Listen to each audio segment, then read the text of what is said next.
Bismillahirrahmanirrahim. Assalamualaikum warahmatullahi wabarakatuh.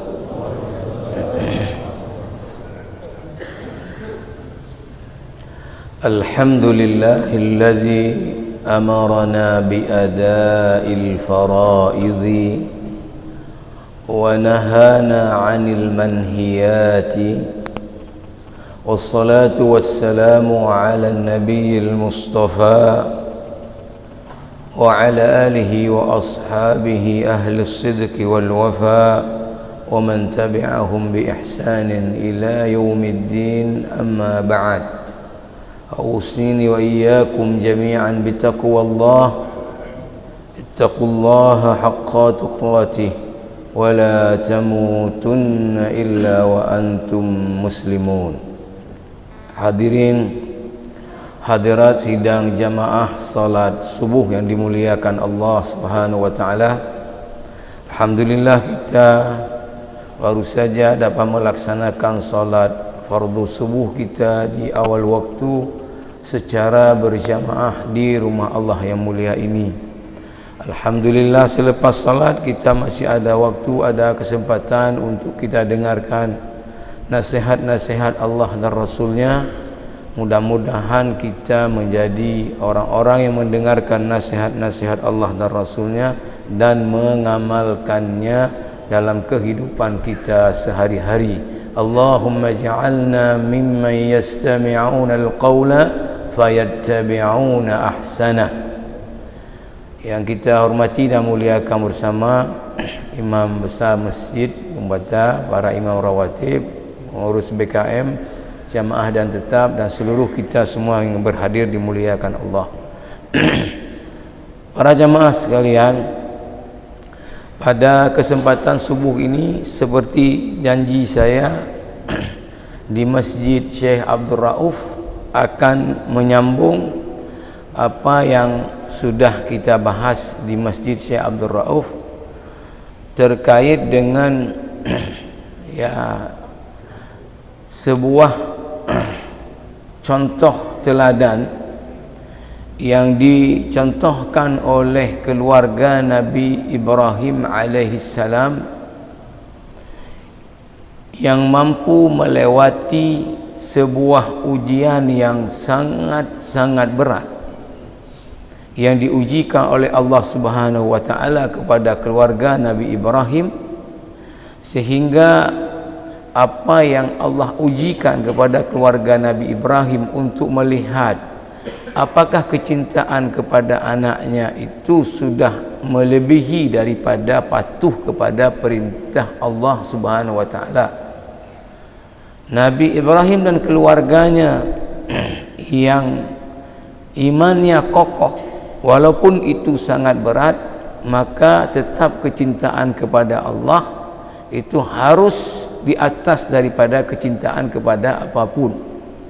Dan itu tetap Allah berlakukan kepada kita umat Nabi Muhammad sampai dunia kiamat, dengan tujuan apakah kita lebih mencintai perkara-perkara yang lain daripada Allah dan Rasulnya. Ini di surah At-Taubah ayat 24, Qul in kana aba'ukum, dan seterusnya. Para jamaah rahimakumullah, selanjutnya di dalam surat As-Saffat yang sudah kita bahas yang lalu, tapi karena tadi imam kita Dr. Mustafa membacakan ayat terakhir dari surat Al-Hujurat tadi, ya, innamal mu'minuna alladhina amanu billahi wa rasulih thumma lam yartabu wa jahadu, dan seterusnya. Maka sebelum kita sambung kepada apa yang saya janjikan dengan memberikan beberapa contoh di dalam kitab Jami'ul Ulum wal Hikam Ibnu Rajab Al-Hambali yang mensyarah 50 hadis-hadis induk tentang orang-orang yang mustajab ad-da'wah, mustajab doa. Tapi sebelum itu saya ingin karena sudah dibacakan ayat tadi, dan menurut saya ini poin penting juga. Tadi malam juga saya sampaikan di Masjid Raya. Kenapa keluarga Nabi Ibrahim, ya, walaupun ujian itu sangat-sangat berat, dan saya katakan yang mengatakan berat bukan kita, bukan Nabi Muhammad dalam hadisnya, bukan para mufassir ketika menafsirkan Quran, tapi Allah sendiri yang mengatakan inna hadza lahuwal bala'ul mubin. Malah ditaukid dua kali dengan inna dan kemudian lam at-taukid. Sungguh ini adalah ujian yang sangat-sangat nyata berat. Saya cek ke beberapa tafsir karena mubin artinya nyata. Tapi dalam tafsir Al-Misbah Quraisyihah mengatakan nyata sangat berat. Para jamaah rahimakumullah, ini kenapa keluarga ini ketika diuji anak satu-satunya, dan itu dikasih di umur beliau sudah 86 tahun, dan itu anak dapat sesuai dengan harapan ghulam halim, ya, anaknya ganteng, anaknya cerdas, anaknya taat, anaknya baik. Sekarang masuk masanya falamma balagha ma'ahu sa'ya, udah mulai masuk masa remaja. Maka waktu itulah kemudian diperintahkan untuk disembelih. Dan saya sebut tidak ada terlintas dalam keluarga ini bahwa nanti pasti diganti, tidak ada. Yang mereka yakini bahwa disembelih benar-benaran dan kemudian mati dan anaknya menjadi tidak ada, dan Ismail itulah akhir daripada hidupnya. Maka Allah mengatakan kenapa ketika sudah anaknya dibaringkan, ya, falamma aslama, ketika keduanya sudah berserah diri, yaitu Ibrahim dan Ismail, watallahu lil jabin, dan anaknya sudah dibaringkan pelipisnya di atas tanah. Saya sebut dalam riwayat disebutkan sudah disembelih itu dengan pisau, pisaunya yang kemudian enggak makan. Ketika sudah Allah lihat Ibrahim menunaikan apa yang diperintahkan walaupun itu berat, baru kemudian Allah seru, wa nadainahu ayya Ibrahim, maka baru diseru oleh Allah, hai Ibrahim, qad saddaqtar ru'ya, sungguh engkau telah meyakini perintah kami dalam mimpimu, inna kadzalika najzil muhsinin. Nah, di sini poinnya jamaah rahimakumullah apa? Kenapa ujian begitu berat tetapi mereka berdua dan tentu juga istrinya Nabi Ibrahim ini patuh kepada perintah Allah? Itu disebabkan kepada tasdiknya mereka, disebabkan kepada yakinnya mereka akan perintah Allah, yakin kepada janji-janji daripada Allah Subhanahu wa taala kalau mentaati Allah. Maka jamaah rahimakumullah, para ulama ketika mendefinisikan iman, mereka mengatakan bahwa apa? Iman itu adalah tasdiqun bil qalbi wa iqrarun bil lisan wa amalun bil jawarih. Iman itu harus dulu yakin dulu dalam hati. Ini basicnya. Baru kemudian iqrarun bil lisan, diucapkan secara lisan. Baru kemudian dibuktikan dengan amal perbuatan. Jadi tiga ini harus sinkron dia. Harus sinkron. Maka Rasulullah sallallahu alaihi wasallam dalam satu hadis diriwayatkan oleh Imam Al-Bukhari, dan ini menjadi barometer yang boleh, yang harus kita gunakan, bukan boleh, untuk mengukur kita ini mukmin jujur atau mukmin bohong, mukmin shadiq atau mukmin kadzib. Bagaimana kata Rasulullah? Laisal imanu bitamanni. Iman itu bukan dengan angan-angan, bukan dengan ucapan saya orang beriman, saya orang yang percaya, walakin ma waqara fil qalbi wa saddaqahu al-amal. Iman itu adalah apa yang tercantap sebagai keyakinan di dalam hati dan dia wujud dalam perbuatan. Wa inna qauman gharrathumul amani hatta kharaju minad dunya wala hasanata lahum. Ya berapa banyak orang-orang yang tertipu daya dengan angan-angannya sampai mati, kemudian nyatanya tidak wujud amal-amal saleh dari dia. Cuma bilang saja saya muslim, saya mukmin, saya muslim, saya mukmin. Maka kemudian kata Allah Subhanahu wa taala apa? Wa qalu nahnu nuhsinu dhanna billah wa kadzabu. Malah mereka mengatakan bahwa keyakinan kepada Allah kami ini bagus. Wa kadzabu, tapi bohong. Kenapa? Lau ahsanul dhanna la ahsanul amala. Ini sudah rumus, enggak terbantahkan. Kalau keyakinannya bagus, mesti amalnya bagus. Maka dipastikan kalau orang enggak bagus amalnya, enggak bagus perilakunya, itu disebabkan tasdiknya yang enggak bagus. Sekarang misalnya, kalau kita bagikan kuesioner angket, kita tanya, menurut kamu Allah maha mengetahui atau tidak? A. Maha mengetahui, B. Tidak mengetahui. Itu semua orang pilih maha mengetahui. Tapi apa yang terjadi dalam praktek? Kalau ada duit jatuh, dia tengok kiri kanan nggak ada orang, langsung di mana maha mengetahuinya Allah dalam keyakinan dia? Misalnya mohon maaf, di dunia birokrasi kita bagilah tadi kepada para birokrat, Allah maha mengetahui atau tidak? A. Maha mengetahui tidak? Semuanya pilih A. Maha mengetahui. Tapi kira-kira anggaran ketika disusun ini bisa dikelabui? Dikelabui. Di mana tadi Allah maha mengetahui?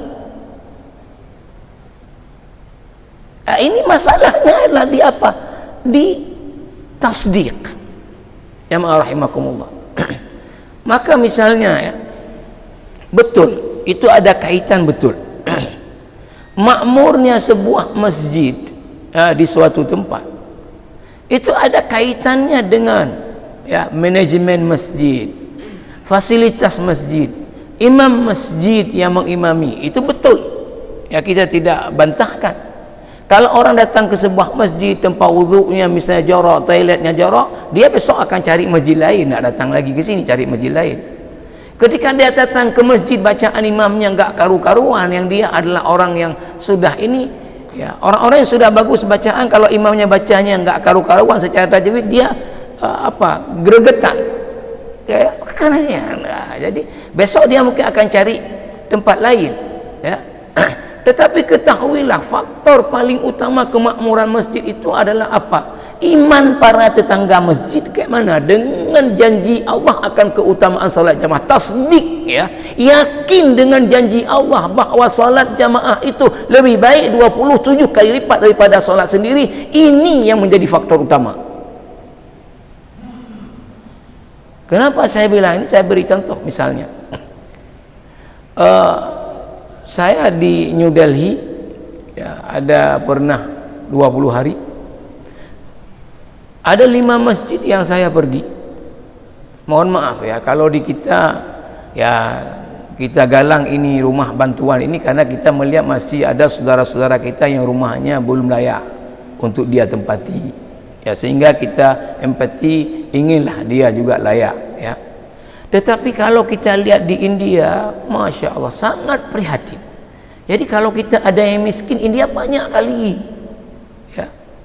Maka apa yang saya perhatikan bahwa ya, di masjid-masjid tadi, karena kemiskinan mereka, maka masjid itu tidak diplaster, bata belum diplaster, tempat wuduk bata belum diplaster, kita ke toilet bata belum diplaster.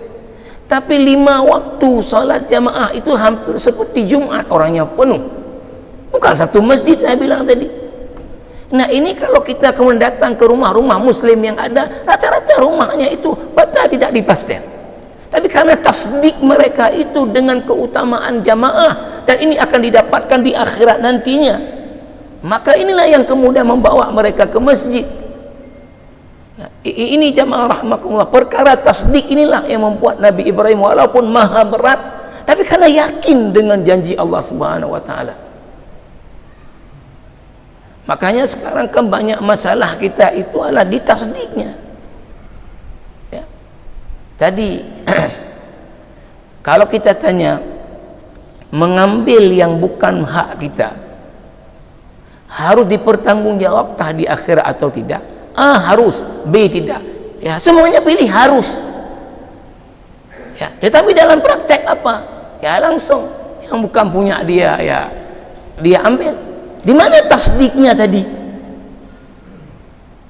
Nah, ini jamaah rahimakumullah. Jadi ya, maka para ulama mengatakan kalau kita bagi fase dakwahnya Rasulullah itu 13 tahun di Makkah, 10 tahun di Madinah. Sehingga para ulama dalam kajian ulumul Quran itu mencoba meneliti dan kemudian mengkaji ya apa saja inti dari ayat-ayat yang turun di periode Makkah, disebut dengan ayat-ayat Makkiyah. Apa isi ayat-ayat yang turun di periode Madinah dengan ayat-ayat Madaniyah.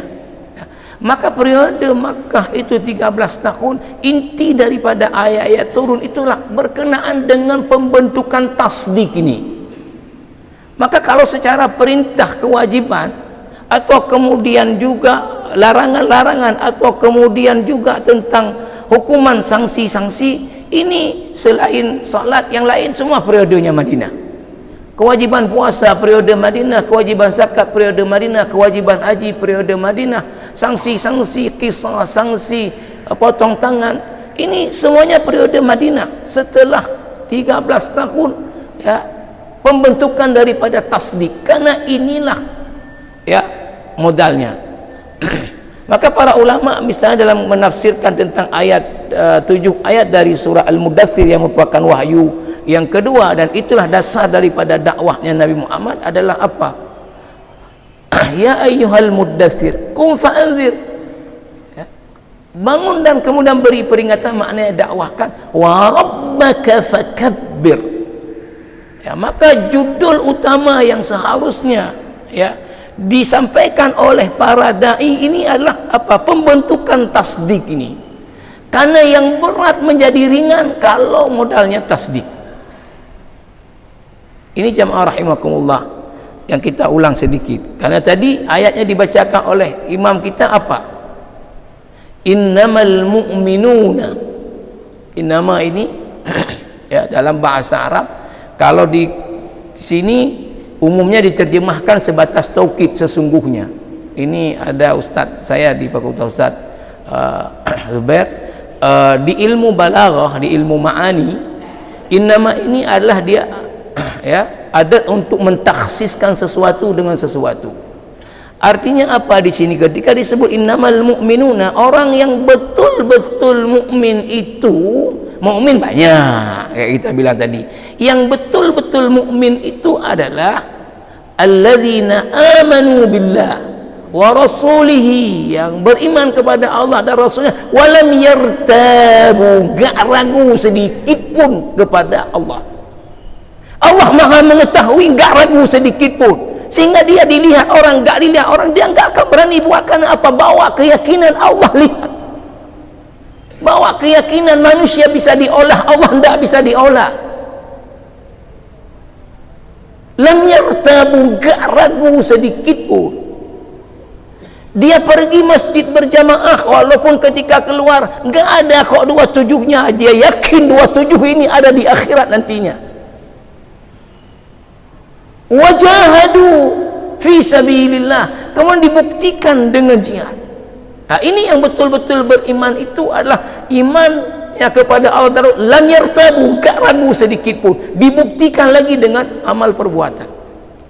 Jamaah rahimakumullah, yang kemudian masuk ke kajian kita adalah bahwa ayat lanjutan daripada qad saddaqta ru'ya inna kadzalika najzil muhsinin, sungguh kami demikianlah memberi balasan kepada orang berbuat baik. Dalam ringkasan dari tafsir Ibnu Katsir, tafsir Ibnu Katsir sudah saya sebut adalah tafsir yang bercorak dengan tafsir bil ma'thur, ya, tafsir yang ya mesti kita jadikan sebagai rujukan, ya, karena tingkat kebenarannya sangat-sangat kuat. Dalam ringkasannya dalam kitab Umdatut Tafsir yang diringkas oleh Syekh Ahmad Syakir, disebutkan apa makna Demikianlah kami, ya, beri balasan kepada orang-orang yang berbuat baik. Di antaranya dalam kasus ini Ibrahim, tapi Allah mengatakan bukan kepada Ibrahim saja. Inna kadzalika najzil muhsin. Dalam tafsir Ibnu Katsir disebutkan adalah apa? Hakadza nasrifu amman ata'ana al-makariha wasyada'ida wa naj'alu lahum farajan wa makhraja. Disebutkan tambahan kemudian dengan apa pendukungnya adalah ayat di dalam surah At-Talaq, wa man yattaqillaha yaj'al lahu makhraja. Demikianlah kami jauhkan dari orang-orang yang taat kepada kami kesulitan-kesulitan hidup di dunia, al-makariha wasyada'ida, wa naj'alu lahum farajan wa makhraja. Kalaupun ada kesulitan hidup di dunia, maka kami berikan kepada mereka jalan keluar. Dan kemudian diperkuat dengan firman Allah dalam surah At-Talaq, wa may yattaqillaha yaj'al lahu makhraja. Ini kalau kami orang bahasa Arab, lagi-lagi jumlahnya adalah syartiyah, ya. Wa may yattaqi, maka yattaqi bentuknya adalah mudhari' yang majzum. Kemudian yaj'al bentuknya mudhari' majzum, tidak sukun dia, karena ini jawab syarat. Maka apa makna dalam bahasa Arab? Pasti. Siapa yang bertakwa kepada Allah, pasti Allah beri jalan keluar dari kesulitannya di dunia. Wa may yattaqillaha yaj'al lahu makhraja. Maka kita sebut yang lalu jamaah rahimakumullah apa? Ya, seharusnya ini pakai logika fikir, ya, pakai logika fikir. Tapi kalau idealnya tentu semua orang taat kepada Allah, itu idealnya. Tapi sesungguhnya secara logika fikir, ya, orang yang seharusnya terdepan taat kepada Allah dalam hidup ini dari orang beriman adalah orang yang miskin. Makin miskin orang, makin harus taat dia kepada Allah. Sebab apa? Pertama adalah sebabnya ya, tadi ayat yang kita sebut tadi, ya, Allah menjanjikan secara pasti jalan keluar dari kesulitan hidup di dunia bagi orang yang bertakwa kepada Allah. Maka tentu orang-orang yang miskin ini orang banyak kesulitan dalam hidup. Kam lai damai kuliah ni kana apa yang kipatu, ya, nyo kator raya kana apa yang geti, kana apa yang kebajai baru ni umit. Jadi hidupnya, ya, banyak kesulitan-kesulitan, ya. Maka jalan keluar bagi dia untuk menyelesaikan kesulitan hidup dunianya apa? Ya inilah dia, dengan ketaatan kepada Allah. Karena kata Allah, wa inna kadzalika najzil muhsinin, adalah kami akan jauhkan dari setiap orang yang taat kepada kami dari kesulitan hidup. Kalaupun ada, kami beri jalan keluarnya. Maka kita katakan amat kita sayangkan ketika ada banyak saudara-saudara kita di dunia ini hidupnya susah, pengpo kalau bahasa kita. Tapi ketika kita cek temayang 5 waktu hana, belum puasa hana, ya, peng hana, temayang hana, puasa hana, ya. Seharusnya orang ini yang terdepan, karena dia hidupnya dalam kesulitan, cari jalan keluarnya di mana? Selain memang kita tawakal yang benar, bekerja, ya, dengan ketaatan kepada Allah. Yang kedua, logika fikirnya adalah apa? Dia di dunia sekarang artinya dalam kesulitan-kesulitan, ya. Sementara orang-orang lain dalam kemudahan kehidupannya. Maka dia ketika begitu dia lapor kepada Allah, ya Allah, saya di dunia ini, ya, kalaulah engkau takdirkan saya di dunia ini hidup susah, ya Allah, jangan susahkan saya di akhirat, ya Allah. Dunia ini sementara, yang saya cari akhiratmu, ya Allah. Tapi ini dunianya pengpo, kemudian enggak ada lagi ibadah. Maka jamaah rahimakumullah, sampai kita kepada hadis. Ini Sahih Al-Bukhari. Hadis ini hadis kursi. Ya. Bagaimana hubungan yang kita sebut ini, ya, dengan datangnya bantuan Allah ya untuk jalan keluar dari kesulitan hidup. Dalam hadis qudsi Rasulullah SAW bersabda, meriwayatkan daripada Allah Subhanahu wa taala, ini perkataan Allah melalui lisannya Nabi Muhammad sallallahu alaihi wasallam, man 'ada li waliyan faqad azantuhu bil harbi. Siapa yang memusuhi waliku, kata Allah, maka di atas muka bumi ini ada waliullah, orang-orang yang sangat dekat dengan Allah. Siapa yang memusuhi wali Allah, maka aku umumkan perang lawan orang tersebut. Bagaimana kita untuk bisa sampai kepada derajat waliullah? Adalah lanjutan hadisnya, wa ma taqarraba ilayya 'abdi bi syai'in ahabba ilayya mimma aftaradtuhu alaihi. Ini pertama ya, tidaklah seorang hamba mendekatkan diri kepadaku dengan sesuatu yang aku cintai, melainkan dia tunaikan dulu apa yang aku wajibkan. Dalam kitab Jami' al-Ulum wal Hikam, Ibnu Rajab al-Hambali mengatakan mimma aftaradtuhu itu dua, yang kuwajibkan dia kerjakan, yang kuwajibkan dia tinggalkan. Bukan yang kuwajibkan kerjakan saja, yang kuwajibkan tinggalkan dia tinggalkan. Ini pertama ya, pastikan apa yang Allah wajibkan kita kerjakan, apa yang Allah wajibkan kita tinggalkan, kita tinggalkan. Tapi kalau level ini, berarti kita sudah menjadi orang yang bertakwa, ada level yang paling ini daripada takwa. Dan insya Allah kalau seperti ini ya, kalau kita buat karena Allah, kita akan masuk syurga ya, karena kita menjadi orang bertakwa. Tetapi ini belum dapat menjadi waliullah. Lanjutan hadisnya adalah wala yazalu 'abdi yataqarrabu ilayya bin nawafili hatta uhibbahu. Selain yang wajib dikerjakan, yang dilarang ditinggalkan, dan orang itu hambaku terus mendekatkan diri kepadaku dengan ibadah-ibadah sunnat bin nawafil, sehingga aku mencintainya. Fa idza ahbabtuhu kuntu sam'ahu alladhi yasma'u bihi wa basarahu alladhi yubsisu bihi wa yadahu allati yabsisu biha wa rijlahu allati yamshi biha. Kalau aku sudah mencintai seseorang, maka aku menjadi pendengarannya, menjadi penglihatannya, menjadi tangannya, menjadi kakinya. Ujung hadis ini apa? Wa in sa'alani la u'tiyannahu wa in ista'adzani la u'idhannahu. Ini mahal. Kalau sudah sampai derajat kita kepada wali Allah, apa? Kalau kita minta sesuatu kepada Allah, cash Allah beri. Kalau kita minta perlindungan kepada Allah, cash Allah beri perlindungan kepada kita. Kayak mana bisa sampai ke derajat ini? Nah, maka kita katakan orang miskin kan karena kesulitan hidupnya, dia harus masuk melalui wilayah ini. Wilayah apa? Ketika megang udah di depan nggak ada ini, kemudian dia angkat tangan, ya Allah ini megang di depan belum ada, plop pergi, udah ada. Cash.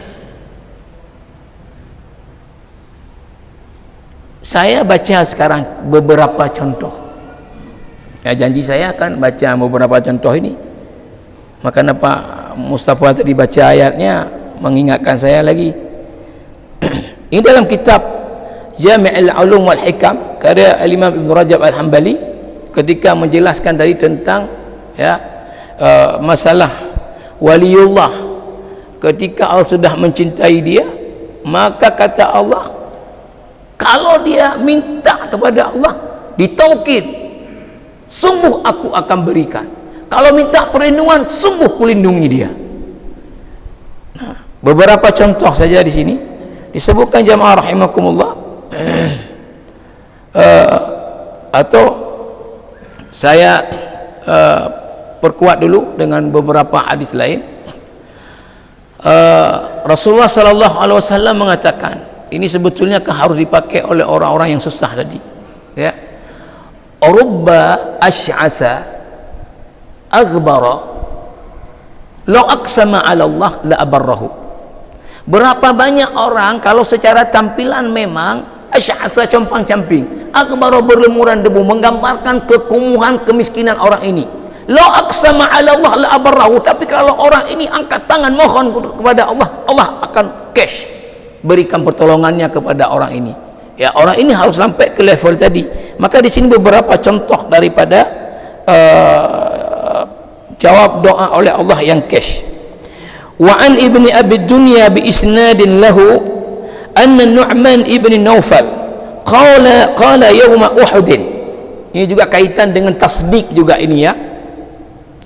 Di dalam riwayat daripada Ibni Abi Dunya dengan isnad dari beliau sendiri bahawa An-Nu'man ini sahabat Nabi Ibnu Naufal qala yawma Uhud, berdoa pada waktu perang Uhud.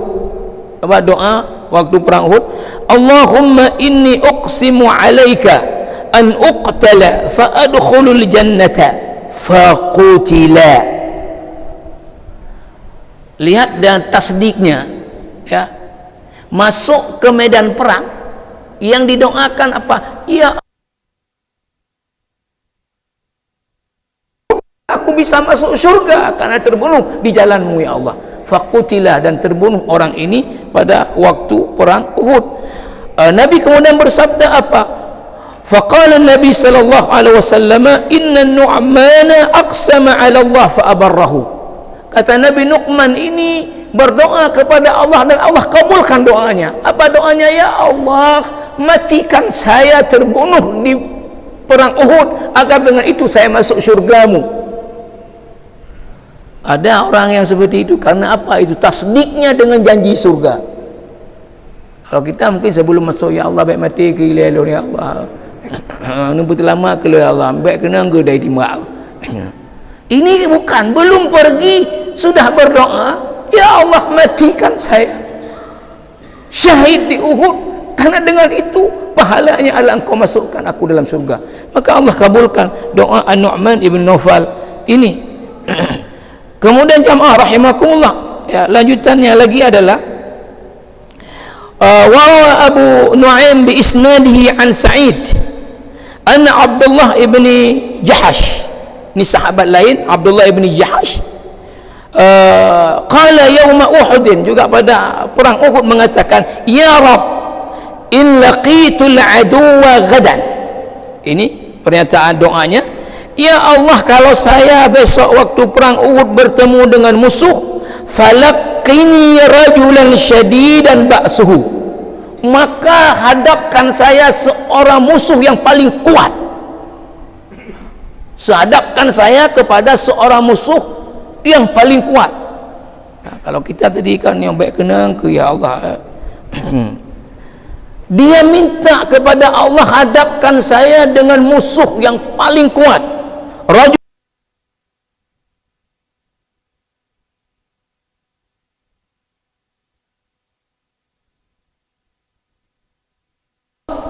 wa yaqtuluni, dan dia kemudian juga ya memerangi saya. Summa ya'khudhuni fayajda'u anfi wa udhuni, kemudian dia bunuh saya, kemudian dia potong kuping saya, dia potong hidung saya ya. Fa idza laqituka ghadan, kalau nanti di akhirat saya ketemu denganmu ya Allah, qulta, maka engkau akan mengatakan, ya Abdullah, wahai Abdullah, man jada'a anfaka wa uzunaka, siapa yang potong hidungmu? Karena dia di akhirat nanti hidungnya kepotong. Siapa yang potong hidungmu, yang potong kupingmu? Fa aqulu fika wa fi rasulika, aku akan jawab, karena ini terpotong karena aku berjuang di jalanmu ya Allah, karenamu dan karena rasulmu ya Allah. Kemudian jamaah rahimakumullah, fataqulu, lalu engkau akan mengatakan, ya Allah sadaqta, jujur kamu, betul yang kamu bilang. Wa qala Sa'id laqad laqituhu akhiran nahari wa anfahu wa udhanahu al-muta'alliqatani fi khaitin. Lalu kemudian ditemukanlah oleh Sa'id ini ya, setelah akhir peperangan sesuai dengan permintaan doanya, ditemukan sudah mati syahid, hidungnya terpotong, kupingnya terpotong. Ini jamaah rahimakumullah. Selanjutnya disebutkan adalah bahwa wa kana Sa'ad ibni Abi Waqqas mujabad da'wati, salah seorang sahabat juga tentu yang sangat popular. Sa'ad bin Abi Waqqas ini terkenal dengan sahabat yang mustajab doanya. Fakadzaba alaihi rajulun, ada satu orang bohong Sa'ad ibni Abi Waqqas. Faqala, lalu Sa'id bin Waqqas berdoa kepada Allah, Allahumma in kana kadhiban fa'ami basarahu wa atil umrahu wa awidhu lil fitan. Ya Allah, jika ini orang bohong, maka engkau butakan matanya, engkau panjangkan umur hidupnya, dan engkau berikan berbagai musibah atas orang ini. Fa asaba ar-rajulu kullu dhalika, maka kemudian orang yang didoakan oleh Sa'ad ini kemudian matanya jadi buta, kemudian masa hidupnya lama, hidupnya banyak dengan masalah-masalah.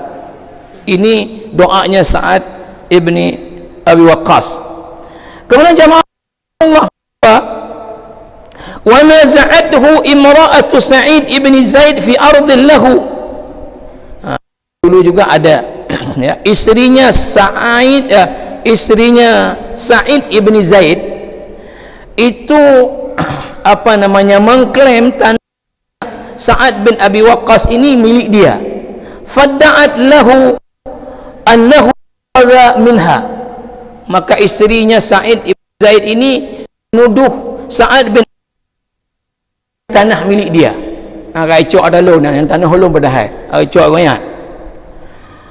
Kemudian apa yang terjadi ya rahimakumullah? Berdoalah Sa'ad bin Abi Waqqas. Faqala, Allahumma in kanat kadhibatan fa'ami basaraha waqtulha fi ardhiha. Ya Allah, kalau seandainya dia bohong dengan apa yang dia klaim, maka butakan matanya dan matikan dia. Maka rahimakumullah fa'umiyat, maka butalah langsung setelah itu mata perempuan ini. Fa bainama hiya zata lailatin tamshi fi ardhiha idza waqa'at fi bi'rin fiha famatat. Maka suatu malam perempuan di tanah tadi yang dia klaim punya saya lalu dirampas oleh Sa'ad bin Abi Waqqas, masuk ke dalam sumur, mati dia di tanah itu. Mati dia di tanah itu. Kemudian jamaah rahimakumullah, ini sahabat yang lain adalah wa kana al-Allaq ibn al-Hadrami fi sariyatin fa'atishu, dalam sebuah perang yang tidak hadir Rasulullah, yang namanya sariyah. Kalau Rasul hadir namanya ghazwa. Al-Allaq ibn al-Hadrami dalam sebuah perang tadi, fa'atishu, lalu pasukan sudah pada haus, kehabisan air. Fa shalla thumma qala, lalu ya Al-Allaq al-Hadrami ini salat 2 rakaat. Lalu kemudian berdoa, Allahumma ya alim ya hakim, ya ali ya azim, inna abiduka wa fi sabilika nuqatilu aduwaka fasqina ghaisan nashrabu minhu wa natawadda la taj'al li ahadin fihi nasiban ghairana. Jadi salat 2 rakaat ketika pasukan sudah habis air, enggak ada lagi minum, sudah haus, maka Al-Allaq ini salat 2 rakaat kerana mengatakan, ya Allah, kami ini adalah hamba-Mu, sedang berperang di jalan-Mu, melawan musuh-musuh-Mu ya Allah, maka Engkau berikanlah kepada kami air dan kami bisa minum dari situ dan wuduk dari situ, dan jangan Engkau berikan kepada siapapun selain daripada kami.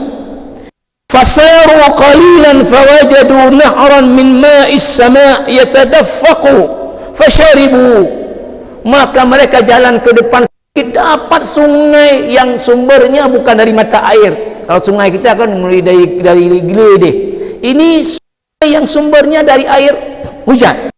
Lalu kemudian mereka minum dari air itu, wa mali'u awa'iyatahum, dipenuhkan tempat minum mereka itu. Semasaru, kemudian mereka meninggalkan tempat itu setelah minum dan mengambil air tadi seperlunya. Ba'du ashabihi ila mawdi'in nahri falara syai'an, maka beberapa temannya tadi kan karena ada keanehan ya, datang ke depan sedikit yang dasar enggak ada sungai, udah ada sungai yang sumber air dari langit. Setelah mereka ambil tadi, udah berangkat semua, ada beberapa coba balik. Nah, mentang buahnya. Waktu mereka balik, tengok udah nggak ada lagi sungainya. Ini orang yang makbul doa. Kalau sekarang orang ada kayak gini, udah banyak kali caleg datang. Ya. Kalau ada sekarang orang kayak gini, udah banyak kali diburu oleh caleg. Ya. Ini contoh terakhir. Wa kana Anas ibn Malik, ya, Anas ibn Malik ini sahabat Nabi yang jadi ajudan Nabi selama Nabi di Madinah. Atasha ardhuhu fil Basrah, tanahnya itu mengering, ya, tanah punya Anas bin Malik di Basrah menjadi kering, ya, katu, umang katu, lampu katu. Fatawadda'a wa kharaja ila al-bariyah wa shalla rak'ataini, lalu kemudian Anas wudu dan kemudian keluar ke lapangan, kemudian salatlah 2 rakaat. Lalu setelah itu apa? Wada'a, berdoalah Sa'ad. Faja'a al-mataru wa saqa ardahu wa lam yujawiz al-mataru ardahu illa yasiran. Maka setelah itu hujan hanya turun di tanahnya Sa'ad bin Abi Waqqas, Anas ibni Malik, tidak turun di kebun orang lain. Nah, kalau sekarang kan berkembang berita viral, Tengku pulang keramat, itu hujan lampu yang mendap. Nah, maka Tengku itu akan menjadi buruan tadi banyak orang, ya, banyak pejabat, banyak yang ini nak doa lomba kita mangganyo lampeje yo kai pertama nama gede Tengku. Banyak sekali masih yang disebut di sini, karena waktu kita saya beri saja bagaimana orang-orang yang cash doanya langsung dikabulkan kepada Allah, karena bukan saja yang wajib dikerjakan dan wajib tinggalkan, tapi mereka selalu menambah dengan banyak amal-amal sunnah sehingga menjadikan mereka oleh Allah sebagai waliullah. Mudah-mudahan ada manfaatnya. Subhanakallah bihamdika asyhadu an la ilaha illa anta astaghfiruka wa atubu ilaik. Assalamualaikum warahmatullahi wabarakatuh.